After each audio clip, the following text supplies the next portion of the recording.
नमस्कार दोस्तों, एक बार फिर आपका कलाम की इस ऑनलाइन डिजिटल प्लेटफॉर्म पर हार्दिक स्वागत और अभिनंदन। आज हम सामाजिक एवं धार्मिक सुधार आंदोलन के टॉपिक को स्टार्ट कर रहे हैं, जो आपके सिलेबस के पॉइंट से अत्यंत महत्वपूर्ण है। ध्यान रखना दोस्तों, इस टॉपिक को कई नामों से जाना जाता है, जिसमें एक नाम आता है सामाजिक एवं धार्मिक सुधार आंदोलन, या दोस्तों इसी को कह सकते हैं हम, या इसी का नाम जो है भारतीय पुनर्जागरण भी इसको कहा जाता है। इंडियन रिनेसा भी इसको कहा जाता है, भारतीय पुनर्जागरण। और भारतीय पुनर्जागरण के अलावा जो नाम यहाँ पर दोस्तों आता है वो एक और आता है सांस्कृतिक जागरण। इसी को भारत का सांस्कृतिक जागरण भी कहते हैं, जिसने भारत में न केवल चेतना का विकास करने में बहुत बड़ी भूमिका अदा की, बल्कि जो राष्ट्रवाद का उदय हुआ, जो स्वराज की संकल्पना आई, जिसमें हमारा समाज एक पुनः जागता है, अंग्रेजों की नीतियों को पहचानता है, उसको पहचान करवाने में जो अहम रोल रहा वो सामाजिक और धार्मिक सुधार आंदोलन का रहा। इसी को सांस्कृतिक जागरण भी कहा जाता है। तो पहली बात तो जिस टॉपिक को मैं आपके सामने रिप्रेजेंट कर रहा हूं उसके तीन नाम यहां पर आएंगे।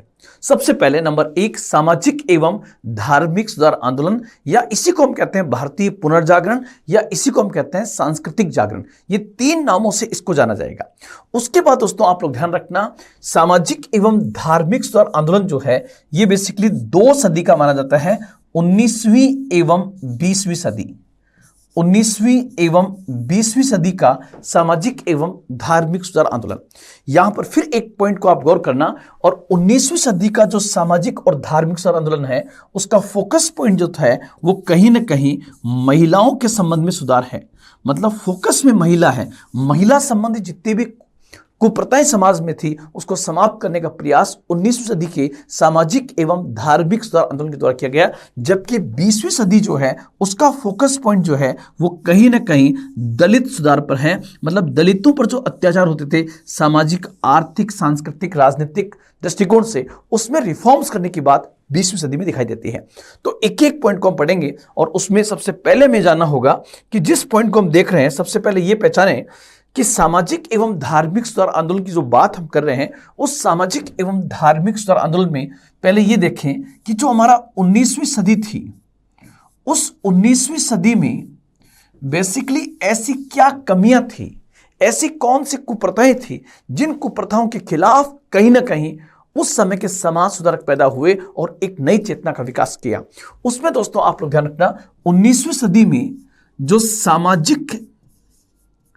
सामाजिक कुरीतियां थी या कुप्रथाएं थी, उसमें अधिकांश कुप्रथाएं जो है वो बेसिकली महिलाओं से जुड़ी हुई थी। जैसे आप देखोगे, नंबर 1, महिला को उसकी पति की मृत्यु पर उसकी चिता पर साथ जला दिया जाता, इस प्रथा को सती प्रथा कहते हैं। नंबर 2, पर्दा प्रथा, महिलाएं बिना पर्दा के घर से बाहर नहीं निकल सकती थी। साथ ही साथ दोस्तों आप लोग ध्यान रखना, डाकन प्रथा, अगर घर में 2-4 मौत हो जाए तो उस महिला को जिम्मेदार मान लिया जाता था कि ये डाकन के रूप में घर में आई है, जो कि गलत अंधविश्वास की भावना थी।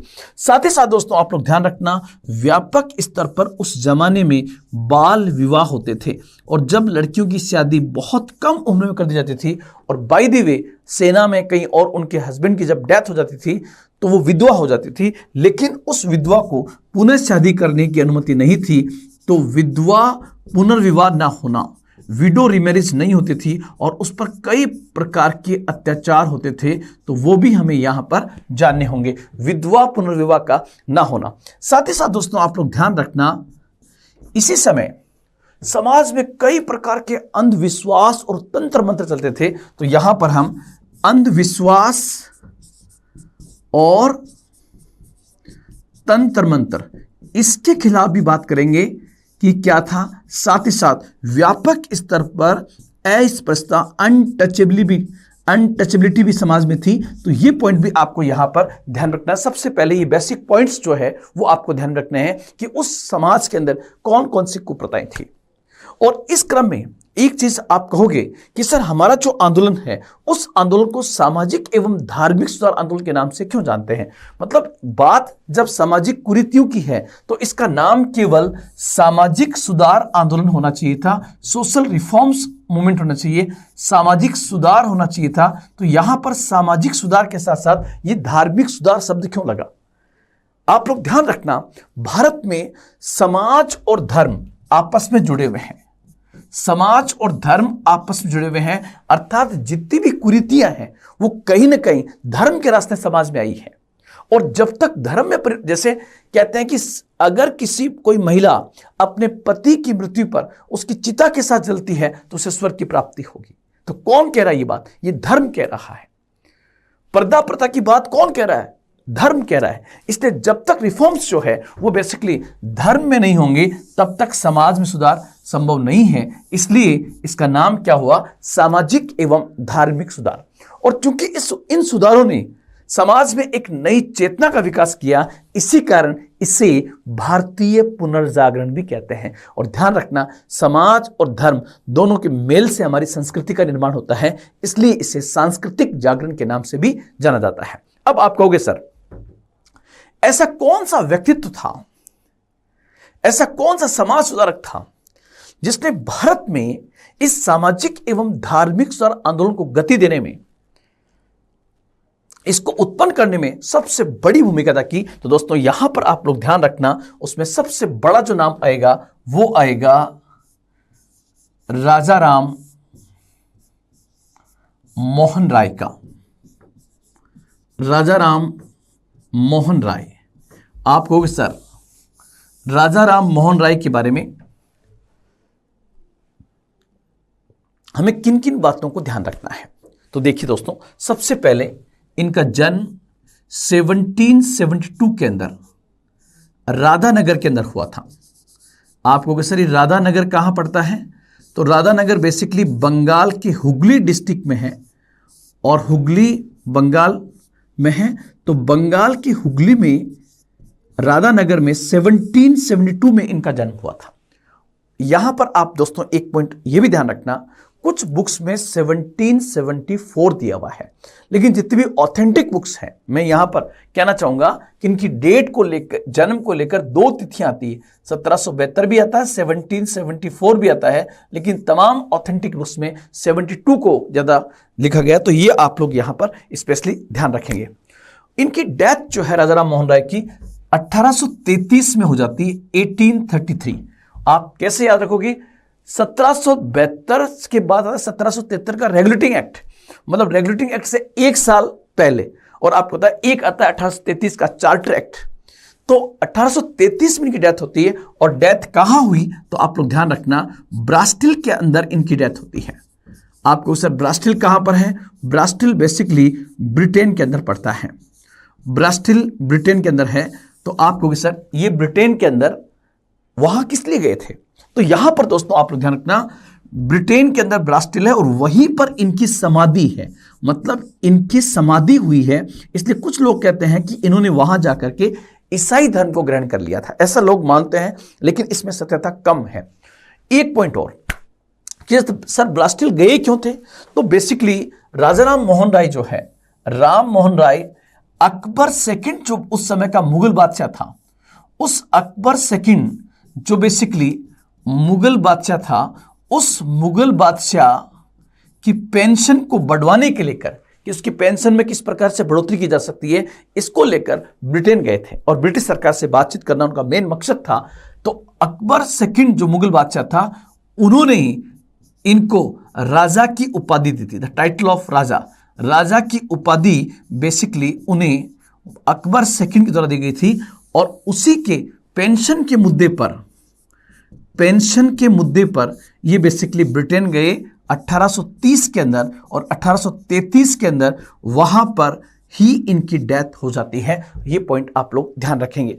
साथ ही साथ दोस्तों आप लोग ध्यान रखना, राजा राम मोहन राय का जन्म जो है राधानगर के अंदर एक ब्राह्मण कुलीन परिवार में हुआ था।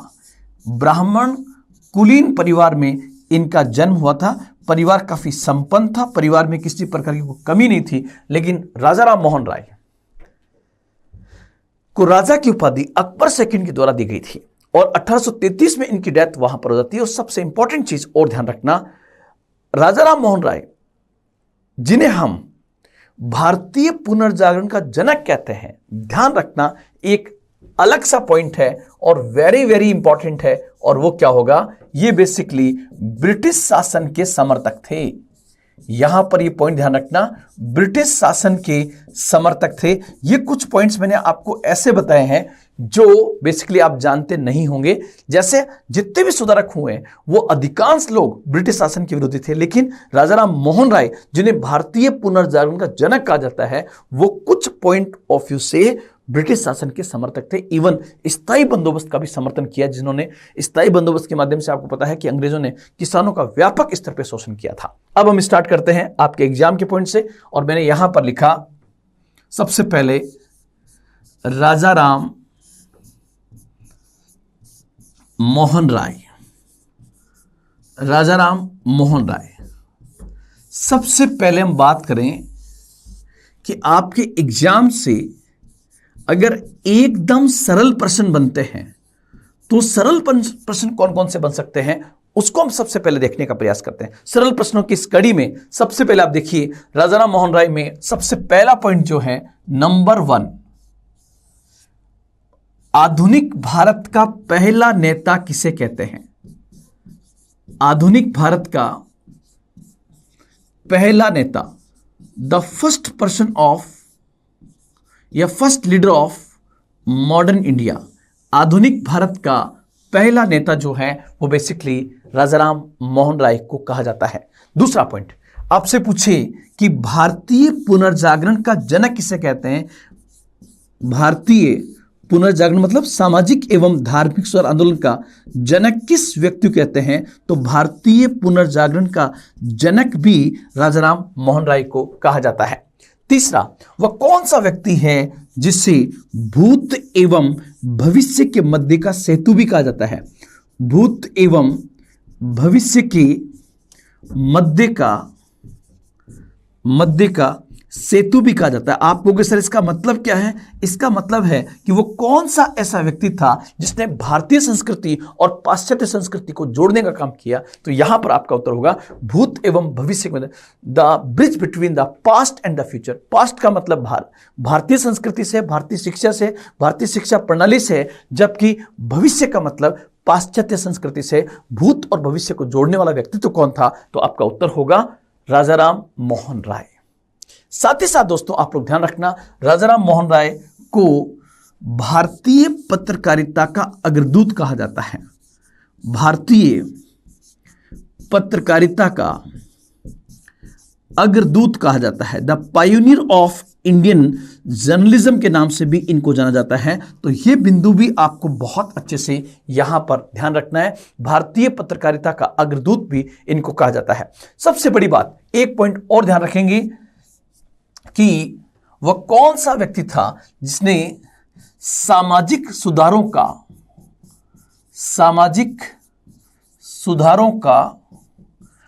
प्रणेता भी कहा जाता है। सामाजिक सुधारों का प्रणेता भी कहा जाता है और शिक्षा का अग्रणी भी कहते हैं, क्योंकि शिक्षा के क्षेत्र में भी इन्होंने काम किया। इसलिए कई बार तो आपसे यह भी कहा जाता है कि राजा राम मोहन राय भारतीय सामाजिक एवं धार्मिक सुधार आंदोलन में सर्वोपरि है। सर्वोपरि क्यों है? क्योंकि सामाजिक क्षेत्र में, राजनीतिक क्षेत्र में, धार्मिक क्षेत्र में, सांस्कृतिक क्षेत्र में, शिक्षा के क्षेत्र में, पत्रकारिता के क्षेत्र में अगर किसी व्यक्ति विशेष का नाम आता है तो उनका नाम राजा राम मोहन राय था। तो सबसे पहले एकदम सरल प्रश्नों की बात मैंने कही कि आपके सरल प्रश्न क्या क्या बन सकते हैं। आधुनिक भारत का पहला नेता किसे कहते हैं? भारतीय पुनर्जागरण का जनक किसे कहते हैं? भूत एवं भविष्य के मध्य का सेतु किसे कहते हैं? भारतीय पत्रकारिता का अग्रदूत किसे कहते हैं? सामाजिक सुधारों का प्रणेता किसे कहते हैं? और शिक्षा का अग्रणी किसे कहा जाता है? तो ये सब प्रश्नों का केवल एक उत्तर होगा और वो होगा राजा राम मोहन राय। उसके बाद दोस्तों हम आगे बढ़ते हैं और नेक्स्ट पॉइंट जो आपका आएगा वो आएगा, राजा राम मोहन राय एक कुलीन ब्राह्मण परिवार से थे।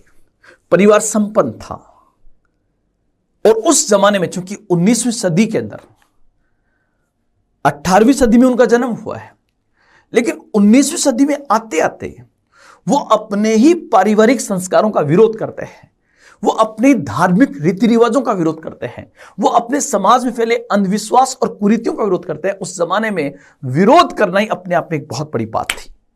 इसलिए आपको पता है कि भारत में सती प्रथा, जो एक बहुत बड़ी प्रथा थी, उसको इन्होंने कुप्रथा माना, क्योंकि इनके जीवन का एक अंश था उनका बड़ा भाई, और उनकी जो डेथ हुई राजमोहन की, उसमें किस प्रकार से उनकी भाभी को जो सती बनाने का प्रयास किया गया था, उससे काफी ये आहत हुए थे। अब हम एग्जाम से पॉइंट्स चलते हैं, और एग्जामिनेशन पॉइंट से आपका पहला प्रश्न होगा राजा राम मोहन राय से, कि राजा राम मोहन राय से क्या प्रश्न आपका सबसे पहले बन सकता है। तो दोस्तों आप लोग ध्यान रखना, राजा राम मोहन राय ने 1809 में 1809 में एक पुस्तक लिखी। 1809 में राजा राम मोहन राय ने एक पुस्तक लिखी। जो पुस्तक राजा राम मोहन राय के द्वारा लिखी गई, वो पुस्तक का नाम क्या था? तो उसका नाम था तूफात उल मुआविदीन। उस पुस्तक का नाम था तूफात उल मुआविदीन। ये उनकी पहली किताब थी। दोस्तों आप लोग ध्यान रखना, कई बार एग्जाम में इस पुस्तक को पूछा गया है। तूफात उल मुआविदीन उनकी पहली पुस्तक थी। अब जब ये पुस्तक लिखी तो पहले क्वेश्चन आपका बनेगा कि इन्होंने पुस्तक किस भाषा में लिखी थी। दोस्तों आप लोग ध्यान रखना, उन्होंने ये पुस्तक फारसी भाषा में लिखी थी, पर्शियन लैंग्वेज के अंदर लिखी थी। और यहीं पर एक पॉइंट और आप ध्यान रखना, राजा राम मोहन राय कई भाषाओं के ज्ञाता थे। आप लोग ध्यान रखना, कई भाषाओं के वो ज्ञाता थे। आपको सर जैसे उनको बंगाली, हिंदी, संस्कृत, फारसी, अरबी, उर्दू, हिब्रू ग्रीक की हिब्रू यहूदियों की भाषा है। उसके बाद ग्रीक, इंग्लिश, फ्रेंच, आप देख सकते हो लगभग 1 दर्जन भाषाओं के वो ज्ञाता थे। और चूंकि फारसी उस समय मुगलों की ऑफिशियल लैंग्वेज थी, तो वो बेसिकली फारसी भाषा में इस किताब को लिखते हैं, जिसका नाम था तूफात उल मुआविदीन। ये 1809 में पुस्तक आई थी। और दोस्तों आप कहोगे सर इसका जो अंग्रेजी में अनुवाद हुआ, इसके अंग्रेजी अनुवाद का अर्थ होगा gift to monotheist. Gift to monotheist के नाम से इसका इंग्लिश वर्जन आता है। मतलब तूफात उल मुआविदीन को इंग्लिश में क्या कहते हैं? Gift to monotheist. और इसी का हिंदी वर्जन जो है, हिंदी में इसी को कहते हैं एकेश्वरवादियों को उपहार। यहां पर आप लोग ध्यान रखना, एकेश्वरवादियों को उपहार इसका हिंदी वर्जन में अर्थ होगा, एकेश्वरवादियों को उपहार। यहां पर आप कहोगे सर इस एकेश्वरवादियों का उपहार का अर्थ क्या है? दोस्तों यहां पर इस पुस्तक के माध्यम से उन्होंने बताया कि इस वर्ल्ड में, इस संसार में, इस दुनिया में केवल एक ही ईश्वर का अस्तित्व है, और वो एक ही ईश्वर के अस्तित्व के रूप में आगे ब्रह्म की संकल्पना को लेकर आएंगे और आगे बनेगा ब्रह्म समाज। इसका मतलब क्या होगा कि वो एक ही ईश्वर की आराधना पर बल देने का प्रयास करते हैं, एक ईश्वर की आराधना पर बल देते हैं। इसका मतलब यह भी होगा कि वो किसके विरोधी हैं? ध्यान रखना, वो बहुदेववाद एवं मूर्ति पूजा के विरोधी थे। बहुदेववाद एवं मूर्ति पूजा के वो विरोधी थे। ये यहां पर सिद्ध हुआ। और कहीं ना कहीं जब उन्होंने अपने ही परिवार में, अपने संस्कार में, अपने धर्म में बहुदेववाद का विरोध किया, मूर्ति पूजा का विरोध उस जमाने में किया, तो दोस्तों उनको घर से बाहर निकाल दिया गया। उस समय वो ईस्ट इंडिया कंपनी के अंतर्गत नौकरी किया करते थे। ब्रिटिश का सपोर्ट उनको मिला और एकेश्वरवाद का प्रचार करने के लिए, एक ही ईश्वर की आराधना पर बल देने के लिए उन्होंने जिस सभा की स्थापना की वो थी 1815 में आत्मीय सभा। वो एक ही ईश्वर का प्रचार करने के लिए या एकेश्वरवाद का प्रचार करने के लिए जिस संस्था की स्थापना करते हैं उसे को हम क्या कहते हैं? आत्मीय सभा। तो यहां पर ये पॉइंट आपको बहुत अच्छे से याद रखना है। कुछ पॉइंट्स में आपको और यहां पर एकदम क्लियर कर देता हूं। देखिए, आप वापस में रिपीट कर रहा हूं, राजा राम मोहन राय ने जो सबसे महत्वपूर्ण पुस्तक लिखी वो थी 1809 में जो पुस्तक उनकी थी, उस पुस्तक का नाम था तुफात उल मुआविदीन। उस पुस्तक का नाम क्या था? तुफात उल मुआविदीन। और ये पुस्तक किस भाषा में थी? तो ये बेसिकली पर्शियन लैंग्वेज के अंदर लिखी गई थी। इंग्लिश वर्जन था गिफ्ट टू मोनोथिस्ट, जिसका इंग्लिश वर्जन था गिफ्ट टू मोनोथिस्ट, और इसी को हिंदी में कहते हैं एकेश्वरवादियों को उपहार। मतलब उन्होंने एक ही ईश्वर की आराधना करने वालों को एक प्रकार से ये गिफ्ट दिया था। इस पुस्तक के माध्यम से उन्होंने बहुदेववाद अर्थात एक से अधिक देवताओं की आराधना का विरोध किया, मूर्ति पूजा का विरोध किया, और इसका प्रचार करने के लिए, एकेश्वरवाद का प्रचार करने के लिए आरंभ में जिस सभा की स्थापना की वो थी 1815 की आत्मीय सभा की स्थापना करते हैं, जो एक बार एग्जाम के अंदर ये क्वेश्चन पूछा गया है। आगे बढ़ते हैं। या उससे पहले एक चीज और बताऊं दोस्तों कि जब वो लगातार इसका विरोध करते हैं, किसका? बहुदेववाद का और मूर्ति पूजा का, और एक ईश्वर की आराधना भी बल देते हैं, तो ईसाई मिशनरियां उस समय भारत में बहुत सक्रिय थी। तो ईसाई मिशनरियां सोचती है या ईसाई सोचते हैं कि राजाराम मोहन राय का इस हिंदू धर्म से मोह भंग हो गया है।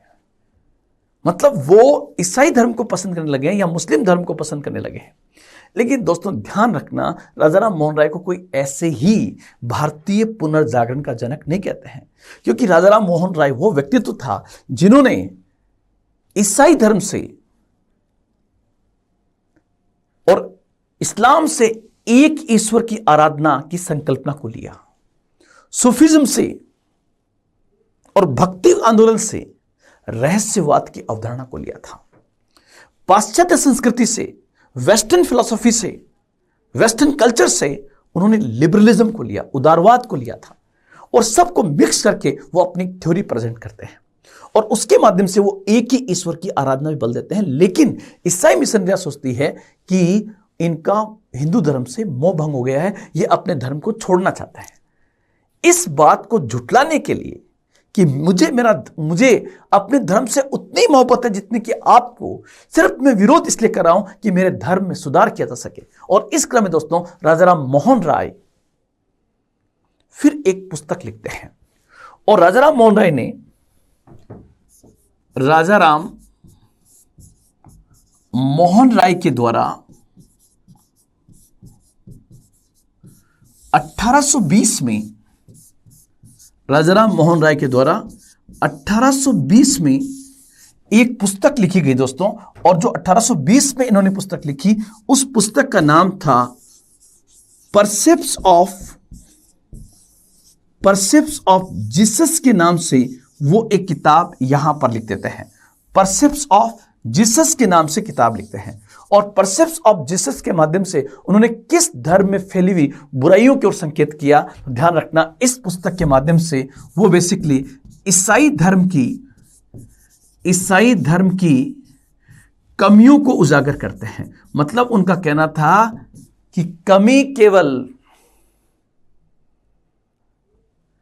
मेरे धर्म में नहीं है, अगर गौर से देखोगे तो आपके धर्म में भी कई कमियां हैं। इसलिए ईसाई धर्म की कमियों को उजागर करने के लिए उन्होंने जिस किताब को लिखा उसका नाम था परसेप्ट्स ऑफ जीसस, और ये 1820 में लिखी गई थी, और ये सब क्वेश्चन पूछे गए हैं। अब हम आगे बढ़ते हैं। राजाराम मोहन राय जो है, आप देखोगे राजाराम मोहन राय से एक बहुत बेहतरीन क्वेश्चन और बनता है कि राजाराम मोहन राय ने सबसे पहले हिंदुस्तान में संपादक, लेखक, स्वामित्व और संचालन एक ही पत्रिका किसी ने किया तो उसका श्रेय राजाराम मोहन राय को जाता है। और इस क्रम में आपको पता होगा कि राजाराम मोहन राय को एक शब्द उनके लिए आता है और वो शब्द आता है भारतीय पत्रकारिता का अग्रदूत किसे कहते हैं?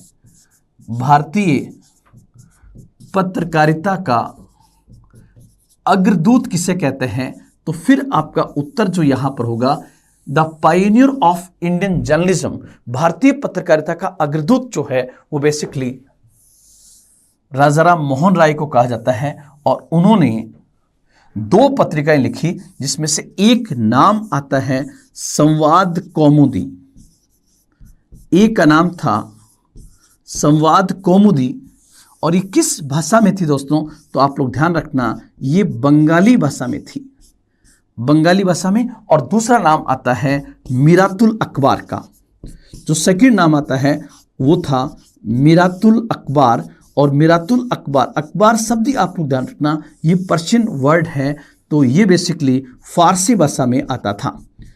संवाद कौमुदी किसमें था? बंगाली भाषा में। और मिरातुल अखबार किसमें था? तो मिरातुल अखबार बेसिकली फारसी लैंग्वेज में लिखा गया था।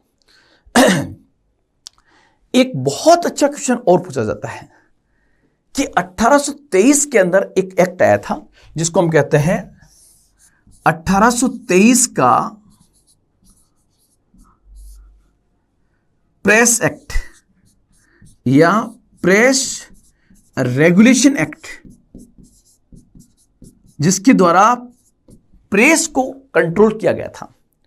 1823 के रेगुलेशन एक्ट के तहत प्रतिबंधित होने वाला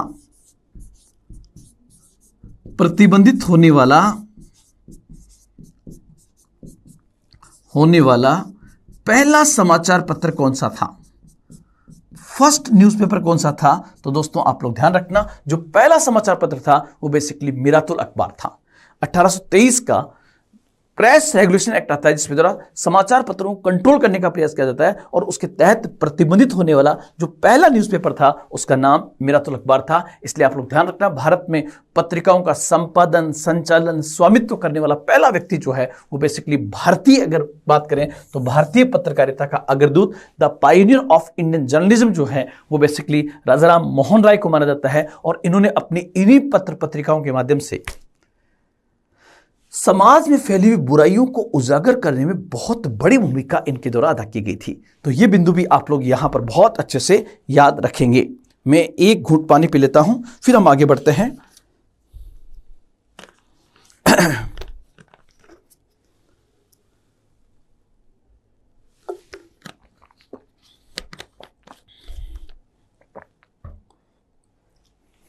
नेक्स्ट पॉइंट, एक आप लोग ध्यान रखना, एक आता है राजाराम मोहन राय। और यह बिंदु आपका होगा कौन सा? तो पहली बात तो ये आपका होगा शिक्षा के क्षेत्र में, कि शिक्षा के क्षेत्र में उनका योगदान क्या रहा। शिक्षा के क्षेत्र में उनका योगदान क्या रहा? उन्होंने कहा कि लड़कों के साथ साथ लड़कियों की पढ़ाई पर भी उसी प्रकार से ध्यान देना चाहिए ताकि समाज रूपी गाड़ी के सभी पहियों को बेहतर तरीके से संचालित किया जा सके। तो इस क्रम में आप लोग ध्यान रखना, शिक्षा के क्षेत्र में दोस्तों उन्होंने ये भी कहा कि हमें केवल भारतीय शिक्षा पर डिपेंड नहीं रहना चाहिए। यहां तक कि अभी तक एग्जाम में नहीं पूछा गया है कि वो कौन सा समाज सुधारक था जिसने कहा कि भारत में शिक्षा का माध्यम ही अंग्रेजी होना चाहिए, मतलब इंग्लिश भाषा के समर्थक थे। तो यहां पर शिक्षा के क्षेत्र में आप लोग ध्यान रखना, नंबर 1, 1817 में 1817 में डेविड हेयर के सहयोग से, डेविड हेयर जो कि एक घड़ीसाज था, डेविड हेयर के सहयोग से इन्होंने हिंदू कॉलेज की स्थापना की। यह क्वेश्चन पूछा गया है, हिंदू कॉलेज, डेविड हेयर के सहयोग से हिंदू कॉलेज जो बाद में प्रेसिडेंसी कॉलेज बन जाता है, जिसको हम कहते हैं कलकत्ता प्रेसिडेंसी कॉलेज के नाम से जाना जाता है। फेमस नाम था प्रेसिडेंसी कॉलेज। ये प्रेसिडेंसी कॉलेज कौन सा कॉलेज आगे जाके परिवर्तित होता है? तो इसका उत्तर जो होगा वो बेसिकली आपका होगा हिंदू कॉलेज, जिसकी स्थापना एक घड़ी साज के सहयोग से, डेविड हेयर के सहयोग से राजा राम मोहन राय के द्वारा की गई थी। इसी प्रकार दोस्तों आप लोग ध्यान रखना 1825 के अंदर 1825 में 1825 के अंदर वो कलकत्ता में ही एक कॉलेज की स्थापना करते हैं जिसका नाम था वेदांता कॉलेज।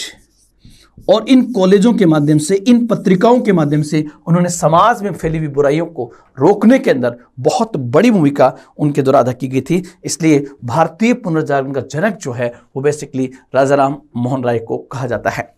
आगे बढ़ते हैं। अब सबसे बड़ा योगदान उनका देखते हैं, सबसे बड़ा योगदान, और वो होगा सामाजिक क्षेत्र में। पहला था पत्रकारिता, फिर शिक्षा, फिर समाज। तो सामाजिक क्षेत्र में, समाज में व्यापक स्तर पे बदलाव लाने के लिए वो जिस सभा की स्थापना करते हैं दोस्तों, उसी को हम कहते हैं ब्रह्म समाज, जिसको ब्रह्म सभा भी शुरुआत में इसका नाम था। इस ब्रह्म समाज की स्थापना आप लोग ध्यान रखना 20 अगस्त 1828 को इस समाज की स्थापना हुई थी। कुछ बुक्स में 1829 भी दिया गया है, लेकिन आप 1828 को मानना, 20 अगस्त 1828। और इसके संस्थापक जो है वो थे राजा राम मोहन राय। तो मैं यहां पर केवल इतना लिख दूं, राजा राम मोहन राय इसके संस्थापक थे, राजा राम मोहन राय।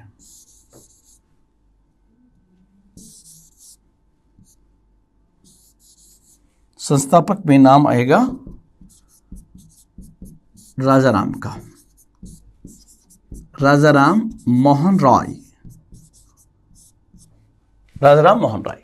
ब्रह्म समाज, आपको कि सर जिस ब्रह्म समाज की स्थापना राजा राम के द्वारा की गई उसका उद्देश्य क्या था? तो आप लोग ध्यान रखना दोस्तों, इसके ऑब्जेक्ट में, उद्देश्य में जो सबसे इंपॉर्टेंट पॉइंट है वो था, वो हिंदू धर्म से दूर नहीं होना चाहते थे, बल्कि हिंदू धर्म में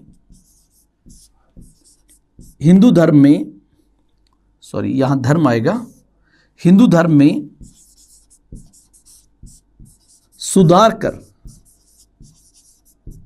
हिंदू धर्म में सुधार कर उसे स्वच्छ बनाना और उसके शुद्ध रूप में स्थापित करना भी ऑब्जेक्ट था। दूसरा दोस्तों आप लोग ध्यान रखना, इसके माध्यम से, ब्रह्म समाज के माध्यम से उन्होंने एकेश्वरवाद पर बल दिया था। मतलब एक ही ईश्वर पर, एक ही ईश्वर की आराधना पे बल दिया था, एकेश्वरवाद पर बल देना। तीसरा पॉइंट और जो इंपॉर्टेंट पॉइंट था वो था कि हिंदू धर्म में फैली बुराइयों एवं कुप्रथाओं का विरोध करना, कुप्रथाओं का विरोध करना। और यह भी इंपॉर्टेंट पॉइंट दोस्तों, आप लोग ध्यान रखना, इसके माध्यम से भी उन्होंने बहुत अच्छा काम किया है। और इस क्रम में जो सबसे बड़ा योगदान उनका था वो था सती प्रथा की समाप्ति। आप लोग ध्यान रखना, सती प्रथा की समाप्ति कब होती है? तो यहां पर आएगा आपका 1829 के नियम संख्या 17 के तहत सती प्रथा को अवैध घोषित कर दिया जाता है। सती प्रथा की जो समाप्ति हुई है, उस सती प्रथा को समाप्त करने में सबसे बड़ा जो रोल था वो राजा राम मोहन राय का था। और इसके साथ साथ ध्यान रखना, नियम संख्या 17 खतरा, मतलब सती प्रथा से खतरा था, तो 1829 सती प्रथा को समाप्त किया गया। उस समय किसके सहयोग उनको सबसे अधिक मिला था? तो उस समय का जो गवर्नर जनरल था, लॉर्ड विलियम बेंटिक जो था, उस लॉर्ड विलियम बेंटिक के सहयोग से इन्होंने भारत में सती प्रथा की समाप्ति करने में बहुत बड़ी भूमिका अदा की थी। और आप कहोगे सर ये सिस्टम, मतलब सती प्रथा को सबसे पहले किस जगह पर बैन किया गया था? तो बंगाल में 1829 में बैन हुआ, और उसके बाद बॉम्बे में और मद्रास में 1830 में, बॉम्बे और मद्रास के अंदर सती प्रथा को बैन कर दिया गया था। तो ये पॉइंट भी यहां पर आप लोग ध्यान रखेंगे। और ब्रह्म समाज ने एक और ध्यान रखना, ब्रह्म समाज का पॉइंट ही, इन्होंने मानवीय प्रतिष्ठा पर बल दिया था। इन्होंने मानवीय प्रतिष्ठा, ह्यूमन डिग्निटी पर बल दिया था, मानवीय प्रतिष्ठा। तो ये जो बेसिक पॉइंट्स है वो सबसे पहले आपको याद रखने हैं। बेसिक पॉइंट में सबसे पहला पॉइंट आया कि ब्रह्म समाज के संस्थापक कौन थे? राजाराम मोहन राय। इसका उद्देश्य क्या था? हिंदू धर्म में सुधार कर उसे स्वच्छ बनाना, एक की शुरुआत पर बल देना, मानवीय प्रतिष्ठा पर बल, ह्यूमन डिग्निटी पर, मतलब सबसे बड़ा धर्म इंसानियत है, उस इंसानियत के लिए हमें मानवीय प्रतिष्ठा पर बल देना चाहिए, ह्यूमन डिग्निटी पर बल देना चाहिए। साथ ही साथ इन्होंने हिंदू धर्म में फैली बुराइयों का विरोध किया और उनमें सबसे बड़ी जो कुप्रथा थी जिसका विरोध इन्होंने किया वो था सती प्रथा। और इन्हीं के प्रयासों से 1829 में लॉर्ड विलियम बेंटिक जो उस समय का गवर्नर जनरल था, उसने सती प्रथा को प्रतिबंधित कर दिया और कहा कि एक महिला को उसके पति की चिता के साथ जलाने में जितने लोग शामिल होंगे उन तमाम लोगों को अपराधी घोषित किया जाएगा और इस प्रकार के कृत्य को अपराध माना जाएगा। भारत के उस समय के समाज में यह एक बहुत बड़ा क्रांतिकारी कदम हम मान सकते हैं, क्योंकि इसके द्वारा बहुत सारी महिलाओं को एक नए प्रकार की जीवन की आशा शुरू होती है। और चूंकि उनके घर में राजमोहन जो उनके भाई थे, उनकी भाभी के साथ ऐसा किया गया था, इसलिए वो काफी आहत भी थे। तो ये पॉइंट्स आपको यहां पर ध्यान रखना। और सबसे बड़ी बात, नंबर 1 जो ब्रह्म समाज था वो बल किस पर देता है? मानवीय प्रतिष्ठा पर, ह्यूमन डिग्निटी पर, कि इंसानियत ही सबसे बड़ा धर्म है। लेकिन मेन प्रचार किसका करना है? एक के शुरुआत का प्रचार करना है। एक के शुरुआत का प्रचार करके वो क्या करना चाहते हैं? वो हिंदू धर्म को स्वच्छ एवं उसके शुद्ध रूप में स्थापित करने का प्रयास यहां पर कर रहे हैं। तो ये पॉइंट्स आपको यहां पर ध्यान देने हैं। सामाजिक कुरीतियों की आलोचना भी इन्होंने इस ब्रह्म समाज के माध्यम से की है। तो राजाराम मोहन राय का आप जो योगदान देखोगे दोस्तों, वो योगदान सामाजिक क्षेत्र में, सांस्कृतिक क्षेत्र में, धार्मिक क्षेत्र में, पत्रकारिता के क्षेत्र में, शिक्षा के क्षेत्र में, हर क्षेत्र में उनका योगदान था। इसीलिए राजाराम मोहन राय को भारतीय पत्रकारिता का अग्रदूत कहते हैं, आधुनिक भारत का पहला नेता कहते हैं, आधुनिक भारत का प्रथम व्यक्ति कहते हैं, भारतीय पुनर्जागरण का जनक कहते हैं, भूत एवं भविष्य के मध्य का सेतु भी उनको कहा जाता है। लेकिन आपको पता होगा 1830 के अंदर जब राजाराम मोहन राय अकबर सेकंड के पेंशन के इश्यू पर भारत से लंदन जाते हैं, तो इसी यात्रा के दौरान 1833 में ब्रास्टिल के अंदर उनका निधन हो जाता है।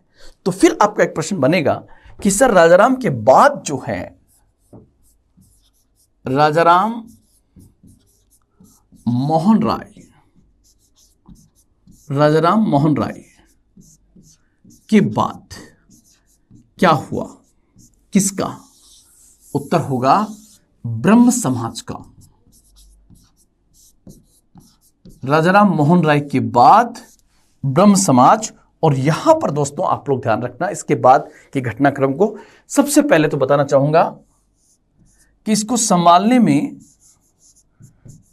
द्वारकानाथ टैगोर की भूमिका थी। एक नाम तो किसका आता है? द्वारकानाथ टैगोर का नाम आता है, द्वारकानाथ टैगोर। लेकिन सबसे इंपॉर्टेंट व्यक्ति जिन्होंने ब्रह्म समाज को संभाला, काफी पॉपुलर किया, तो नाम आपका आएगा देवेंद्रनाथ टैगोर का। देवेंद्रनाथ टैगोर। और ये बेसिकली 1843 में, 1843 में ये ब्रह्म समाज को ज्वाइन कर लेते हैं और राजाराम के विचारों को, ब्रह्म समाज को फैलाने में इनकी बहुत बड़ी भूमिका दोस्तों यहां पर रही थी। देवेंद्रनाथ टैगोर जो है उससे पहले 1839 में, 1839 में इन्होंने जिस सभा की स्थापना की उसको हम कहते हैं तत्वबोधिनी सभा। नाम क्या आएगा? तत्वबोधिनी सभा की स्थापना किसके द्वारा की गई थी? तो तत्वबोधिनी सभा की स्थापना 1839 में देवेंद्रनाथ टैगोर के द्वारा इसकी स्थापना की गई थी। तो ये पॉइंट भी आप यहां पर बहुत अच्छे से ध्यान रखोगे। और एक क्वेश्चन ये भी पूछे कि ब्रह्म समाज का पहला मंत्री कौन था? मतलब जिस समय ब्रह्म समाज की स्थापना हुई उस समय इसका पहला मंत्री इस संस्थापक होगा राजा राम मोहन राय, पहले मंत्री थे ताराचंद चक्रवर्ती। ताराचंद्र चक्रवर्ती जो है ये बेसिकली इसके पहले मंत्री माने जाते हैं, ताराचंद चक्रवर्ती। ये पॉइंट्स आपको यहां पर ध्यान में रखना है। फिर मैंने कहा कि राजाराम की मौत के बाद ब्रह्म समाज को किसने संभाला, तो उत्तर होगा द्वारकानाथ टैगोर। लेकिन सबसे इंपॉर्टेंट नाम किसका था, देवेंद्रनाथ टैगोर का। देवेंद्रनाथ टैगोर ने ब्रह्म समाज 1843 में ज्वाइन किया। उससे पहले वो किस सभा की स्थापना कर चुके थे, तो उत्तर होगा तत्वबोधिनी सभा की स्थापना उनके द्वारा कर दी गई थी। तत्वबोधिनी सभा की स्थापना उनके द्वारा कर दी गई थी। ये पॉइंट आपको यहां पर देवेंद्रनाथ टैगोर में ध्यान रखना है। देवेंद्रनाथ टैगोर का जो कार्यकाल है 1818 से 1905। देवेंद्रनाथ टैगोर 1839 में वो बेसिकली तत्वबोधिनी सभा की स्थापना करते हैं। 1843 में ब्रह्म समाज को ज्वाइन करते हैं और ब्रह्म समाज के प्रचार प्रसार में बड़ी भूमिका अदा करते हैं। और इन्होंने क्या किया, ब्रह्म समाज के साथ एक तेज तर्रार व्यक्ति को जोड़ा। जिस तेज तर्रार व्यक्ति को जोड़ा, हम कहेंगे इन्होंने ब्रह्म समाज का आचार्य किसको नियुक्त किया, तो दोस्तों आप लोग ध्यान रखना, इन्होंने ब्रह्म समाज का आचार्य नियुक्त किया था केशव चंद्र सेन को। किसको नियुक्त किया, तो आपका उत्तर होगा केशव चंद्र सेन को इन्होंने ब्रह्म समाज का आचार्य नियुक्त किया था। मतलब आप देखिए, राजाराम की डेथ के बाद अगर दो सबसे पॉपुलर व्यक्ति अगर आते हैं तो उसमें से एक नाम आता है देवेंद्रनाथ टैगोर का और दूसरा नाम आता है केशव चंद्र सेन का। लेकिन दोस्तों ध्यान रखना, कई बार दो बराबर तलवारें आ जाए तो उनका एक मयान में रुकना बड़ा मुश्किल होता है। कहने का मतलब मेरा इतना ही है कि जब देवेंद्रनाथ टैगोर के हाथ में ब्रह्म समाज था तो उस समय केशव चंद्र सेन इसका प्रचार प्रसार बंगाल से बाहर करने लगे। हो सकता है उनके बीच में वैचारिक मतभेद हो, लेकिन कुल मिला के मैं कहना चाहूंगा कि जब केशव चंद्र सेन ब्रह्म समाज का प्रचार प्रसार बंगाल से बाहर करने लगे तो इस इश्यू को लेकर देवेंद्रनाथ टैगोर और केशव चंद्र सेन के बीच अनबन हुई और परिणाम आया ब्रह्म समाज का विभाजन हो गया। तो आप लोग ध्यान रखना दोस्तों, एक पॉइंट आपका आएगा ब्रह्म समाज का विभाजन। इस विभाजन के बीज कहां से दिखाई देते हैं, तो बीज तो शुरू से दिखाई देते हैं जब केशव चंद्र सेन जुड़ते हैं, लेकिन 1865 से ये विभाजन की प्रक्रिया शुरू होती है और 1866 में पूरी जाती है। मतलब ब्रह्म समाज टूट जाता है। मतभेद शुरू हुए 1865 में और 1866 में टूट जाता है ब्रह्म समाज। और मुद्दा क्या था, मुद्दा केवल इतना था कि देवेंद्रनाथ टैगोर चाहते थे कि ब्रह्म समाज केवल बंगाल तक सीमित रहे, जबकि केशव चंद्र सेन चाहते थे कि अब वक्त आ गया है कि हमें ब्रह्म समाज को बंगाल से बाहर निकालकर इसकी शाखाओं को और अधिक बढ़ाना चाहिए। इस बात को लेकर मतभेद हुए और ब्रह्म समाज का विभाजन हुआ, और जो विभाजन हुआ उसमें एक बनता है आदि ब्रह्म समाज, एक बना आदि ब्रह्म समाज। और जो आदि ब्रह्म समाज है उसमें नाम आता है देवेंद्रनाथ टैगोर का। मतलब जो पुराना ब्रह्म समाज है वो तो रहा इनके साथ में, और नाम से ही पहचान जाओगे क्योंकि वो इसका प्रचार प्रसार कौन, केशव चंद्र सेन भारत में करना चाहते थे। तो इस दूसरी शाखा का नाम बना भारतवर्षीय ब्रह्म समाज। भारतवर्षीय ब्रह्म समाज के रूप में ये एग्जिस्टेंस में आएगा। और भारतवर्षीय ब्रह्म समाज जो है उसको लाने में जिस व्यक्ति की सबसे बड़ी भूमिका थी उन्हीं का नाम था केशव चंद्र सेन। और दोनों ध्यान रखना ब्रह्म समाजी हैं। ये पॉइंट आपको यहां पर बहुत अच्छे से ध्यान में रखना है। अब केशव चंद्र सेन यहां पर इंपॉर्टेंट हो जाते हैं क्योंकि केशव चंद्र सेन जो है बौद्धिक रूप से बहुत तेज तर्रार व्यक्ति थे। तो आपका एग्जाम के पॉइंट से केशव चंद्र सेन से भी क्वेश्चन आ सकते हैं। तो हम यहां पर मैंने ये विभाजन बताया, अब मैं ले रहा हूं केशव चंद्र सेन को। तो यहां मैंने लिखा ये केशव चंद्र सेन। केशव चंद्र सेन। केशव चंद्र सेन। अब केशव चंद्र सेन जो है, सबसे पहले अभी तक जो 2 क्वेश्चन नहीं पूछे गए हैं उसको मैं वेरी इंपॉर्टेंट यहां पे लगा देता हूं, और वो आप लोग ध्यान रखना। नंबर 1, संगत सभा की स्थापना किसके द्वारा की गई थी? संगत सभा की स्थापना। तो संगत सभा की स्थापना बेसिकली केशव चंद्र सेन के द्वारा की गई थी। दूसरा, एशियाटिक मिरर नाम का समाचार पत्र किसके द्वारा चलाया गया था? एशियाटिक मिरर नाम का न्यूज़पेपर किसके द्वारा चलाया गया था? तो आपका उत्तर जो होगा वो बेसिकली होगा केशव चंद्र सेन। तीसरा, आप लोग ध्यान रखना, केशव चंद्र सेन ने बंगाल से बाहर जाकर प्रचार प्रसार किया।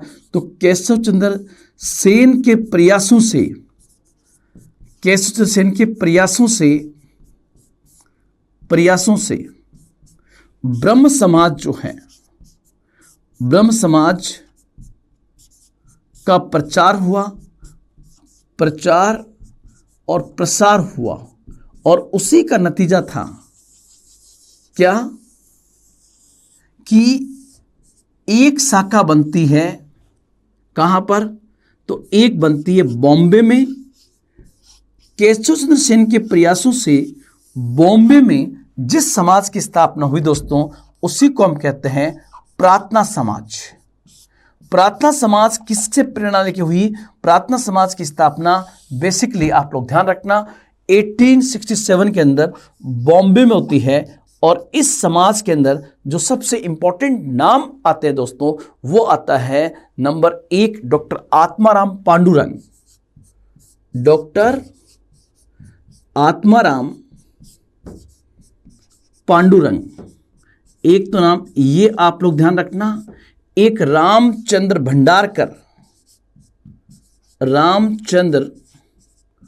भंडारकर।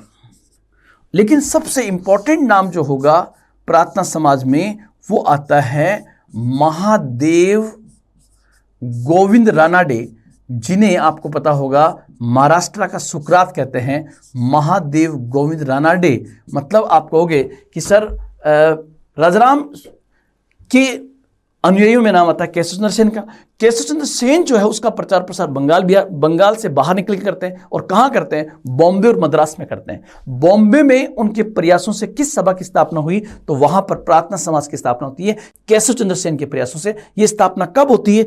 1867 के अंदर इसकी स्थापना हुई। और इसकी स्थापना में 3 लोगों की सबसे बड़ी भूमिका थी। वो 3 लोग कौन कौन है? नंबर 1, डॉक्टर आत्माराम पांडुरंग, रामचंद्र भंडारकर और महादेव गोविंद रानाडे, जिन्हें महाराष्ट्र का सुकरात भी कहा जाता है। और एक आप लोग ध्यान रखना, इसी प्रकार मद्रास में जो समाज स्टैब्लिश हुआ उसको कहते हैं वेद समाज। महाराष्ट्र में तो हुआ प्रार्थना समाज, और मद्रास प्रेसिडेंसी में हुआ वेद समाज। आप कहोगे सर वेद समाज की स्थापना कब हुई थी? तो वेद समाज की स्थापना में 2 पॉइंट ध्यान रखना। एक तो 1864 में स्थापना हुई, और दूसरा पॉइंट, सेकंड पॉइंट जो आपको ध्यान रखना है वो है इसकी स्थापना किसने की? तो श्रीधरालू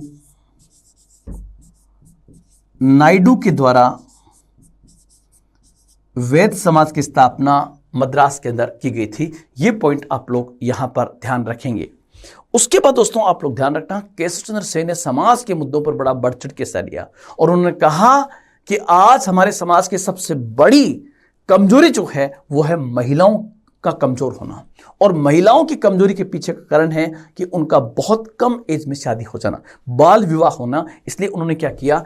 केशव चंद्र सेन के प्रयासों से, केशव चंद्र सेन के प्रयासों से 1872 में 1872 के अंदर कौन सा एक्ट पास होता है? ब्रह्म विवाह अधिनियम पास होता है। ब्रह्म विवाह अधिनियम पास हुआ। और दोस्तों आप लोग ध्यान रखना, इस अधिनियम के द्वारा लड़का और लड़की की न्यूनतम उम्र को यहां पर तय किया गया था। 1872 के द्वारा लड़का और लड़की, मतलब यह कहा गया कि जैसे अगर कम से कम जब लड़के की शादी की जाए तो उसकी उम्र 18 वर्ष से ज़्यादा होनी चाहिए और लड़की की उम्र जो है वो बेसिकली 14 वर्ष 14 ईयर्स से ज़्यादा होनी चाहिए। मतलब कम से कम इतनी एज तो हो ताकि एक बच्ची का, एक बालिका का, एक महिला का प्रॉपर तरीके से डेवलपमेंट हो सके। इसलिए उन्होंने ब्रह्म विवाह अधिनियम पास किया और बाद में उस समय की ब्रिटिश सरकार ने भी इसको स्वीकार कर लिया कि हां प्रत्येक समाज के लिए अनिवार्य है। यह पास किया गया था ब्रह्म समाज के लिए, जो ब्रह्म समाज के अनुयायी है उनके लिए। लेकिन जैसा कि आपको पता होगा, हर इंसान अपने जीवन में एक बड़ी गलती करता है और वो गलती केशव चंद्र सेन ने भी की। इन्होंने क्या किया कि इसका उल्लंघन कर दिया। मतलब ये तो कानून बनाने वाले और ये तोड़ने वाले। और उल्लंघन कैसे किया कि केशव चंद्र सेन ने अपनी अल्पवयस्क जो लड़की थी, अल्पवयस्क लड़की जिसकी उम्र मात्र अभी 13 साल के आसपास ही थी, उस अल्पवयस्क लड़की की शादी कूच विहार के शासक से कर देते हैं। कूच विहार मतलब इन्होंने सोचा कि यार अच्छा रिश्ता आया हुआ है और उससे ही शादी कर लेते हैं। मैं कहना क्या चाह रहा हूं कि 1872 में केशव चंद्र सेन के प्रयासों से ब्रह्म विवाह अधिनियम पास हुआ और बाल विवाह को रोकने के लिए लड़का और लड़की की न्यूनतम उम्र को तय किया गया। लेकिन यहां पर केशव चंद्र सेन ने गलती की और उन्होंने अपनी अल्पवयस्क लड़की की शादी कूच विहार के शासक से कर दी, जिसकी उम्र मात्र, उस लड़की की उम्र मात्र 13 वर्ष थी। इससे ब्रह्म समाज के कई लोग नाराज हो गए और जो लोग नाराज हुए उन्होंने एक अलग समाज की स्थापना कर ली। और जिस अलग समाज की स्थापना की, दोस्तों आप लोग ध्यान रखना, उसको हम कहते हैं साधारण ब्रह्म समाज। मतलब केशव चंद्र सेन से परेशान होकर के जो नया समाज बना उसे इतिहास में किस नाम से जानते हैं? तो उसका नाम था साधारण ब्रह्म समाज। और ये साधारण ब्रह्म समाज कब बना? 1878 में। और इसके संस्थापक कौन थे? तो यहां पर आप लोग ध्यान रखना, द्वारकानाथ गांगुली। वो ध्यान रखना, शुरुआत में द्वारकानाथ टैगोर थे। ये है द्वारकानाथ गांगुली और पंडित शिवनाथ